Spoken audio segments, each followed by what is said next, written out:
అందరికీ నమస్కారం.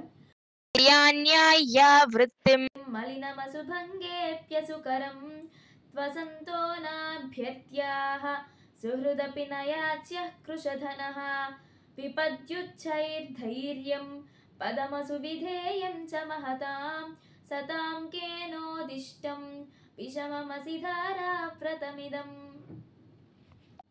న్యాయవృత్తి అంటే న్యాయ మార్గము, న్యాయబద్ధమైన వాటిని అవలంబించడం కానీ, అదేవిధంగా ప్రాణాపాయ స్థితి అంటే ప్రాణం పోతుంది అని తెలిసినప్పటికీ కూడా ఎటువంటి అకార్యముకు అంటే ఎటువంటి చెడు పనికి కూడా చేయడానికి సిద్ధపడరు, ఎటువంటి చెడు పనిని కూడా చేయరు. అలానే దుష్టులు అంటే చెడ్డవాళ్ళకి నమస్కరించడము,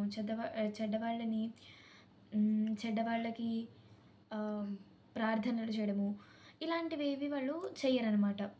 అలానే ప్రాణమిత్రులు, ప్రాణ స్నేహితులు వాళ్ళని ధనం లేని సమయంలో ధనం అడగకుండా ఉండగలగడము, ఆపదల్లో ధైర్యంగా ఉండడము, మహాత్ములను అనుసరించడము, ఇవన్నీ ఏంటంటే ఈ లక్షణాలు, ఇవన్నీ ఈ గుణాలన్నీ కూడా సజ్జనులకు సహజ స్వభావాలన్నమాట. అంటే వాళ్ళ యొక్క స్వభావంలో, వాళ్ళ యొక్క గుణాల్లో అవి ఇమిడిపోయి ఉంటాయన్నమాట.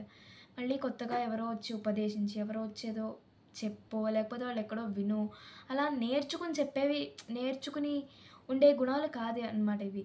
అంటే వాళ్ళ యొక్క ప్రవర్తనలో అవి ఉంటాయన్నమాట అనేది ఈ శ్లోకం యొక్క భావం.